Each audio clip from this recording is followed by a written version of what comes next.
Hey, this is Sergeant Kreiser with the Dog Man State Police. We got one new message from.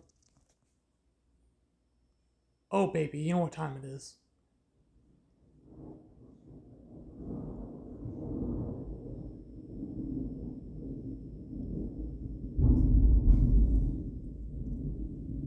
It was caught on camera. That shook a little bit of a station. I hope the fire alarm system doesn't get tripped. Okay, since that was caught on camera, let's see what David Joe from DMSP has to say. You have two new messages. Thursday, 12:05 a.m. Time and day not set. Hey, Thursday, Nope, this one's from the caller, but we'll get time that and day soon. not set.